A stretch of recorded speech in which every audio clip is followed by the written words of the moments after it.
अस्सलाम वालेकुम।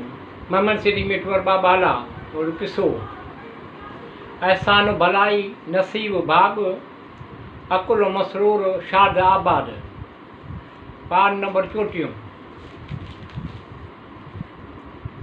नाजी इब्ने मंज़र आई उन चयो हा या रसूलल्लाह सल्लल्लाहु अलैहि वसल्लम।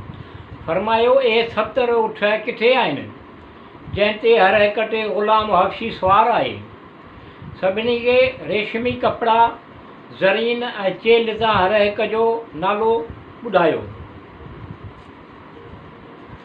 उन चयो या रसूलल्लाह ए सभु हाज़िर आहिनि। उन्हनि खे पेश करण लाइ त खणी आयो आहियां। फरमायो सभई माल मुंहिंजे हवाले करियो ऐं मोहम्मद सल्लल्लाहु अलैहि वसल्लम आहियां। उन सभई उठ माल हुज़ूर सल्लल्लाहु करीम सल्लल्लाहु अलैहि वसल्लम जिन जे सुपुर्द कयो।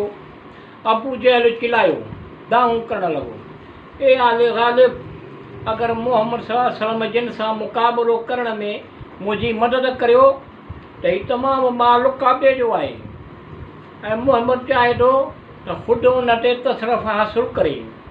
पोइ इहो संदसि घोड़े ते सुवार थियो, तलवार मियाण मां कढी छॾियाईं।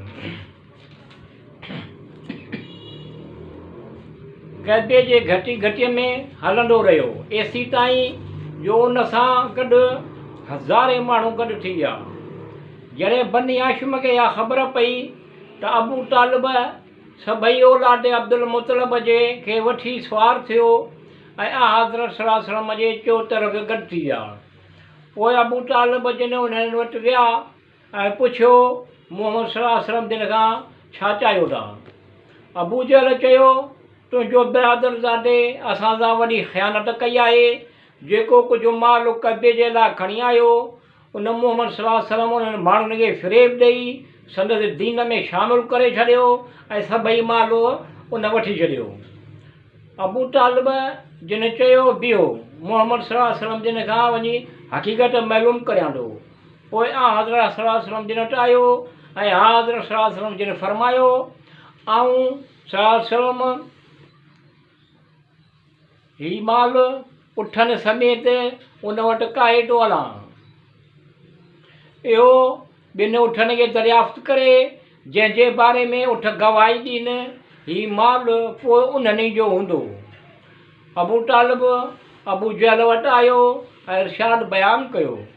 चयो मोहम्मद सल्लल्लाहु अलैहि वसल्लम इंसाफ़ कयो आहे त सुभाणे सुबुह जो सिज निकिरण वक़्तु तव्हीं माण्हू मस्जिद में अची गॾु थियो ऐं उठ माल समेत हाज़िर थींदो।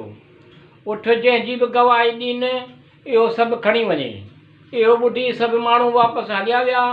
ॿिए ॾींहुं अबू जहल हबल वटि आयो ऐं सजदो कयो, मथो मथे करे पूरो अहवालु बयानु कयो ऐं चयो ए हबल, ईअं कर त हीअ उठ मूंसां हम कलाम थियनि ऐं मुंहिंजे वास्ते गवाही ॾियनि ऐं मोहम्मद सल्लल्लाहु अलैहि वसल्लम जिन मूंखे मलामत न करे। आऊं तोखे 40 सालनि खां तुंहिंजी 40 सालनि खां पूॼा करे रहियो आहियां। हेसि ताईं मूं तोखां कहिड़ी बि हाजत तलब कोन कई आहे, पर अॼु मुंहिंजी हाजत पूरी कॾहिं त पंहिंजे लाइ तुंहिंजे लाइ सफ़ेद मोतियुनि जो कुबो बनाईंदुसि। तुंहिंजे ॿिन्ही हथनि लाइ सोन जा कंगण, चांदीअ सां जड़े जवाहरात जो हिकु ताज मुहैया कंदुसि। एतिरे में हज़रत सल्लल्लाहु अलैहि वसल्लम जिन खां आया ऐं उठ सामान सां भरियल गॾु आया। अबू जहल खे चयाईं तूं उठनि खां सुवाल कर। घणेई कोशिशि करण सां बि उठनि जवाबु कोन ॾिनो। उन खां पोइ हज़रत सल्लल्लाहु अलैहि वसल्लम जिन उठनि खां दरियाफ़्त कयो बहुक्म ख़ुदा उठनि ॻाल्हायो ऐं हज़रत सल्लल्लाहु अलैहि वसल्लम जिन जी पैगम्बरी जी गवाही ॾिनी ऐं चयो त ही सभई माल हज़रत सल्लल्लाहु अलैहि वसल्लम सां तल्लुक़ु रखे थो।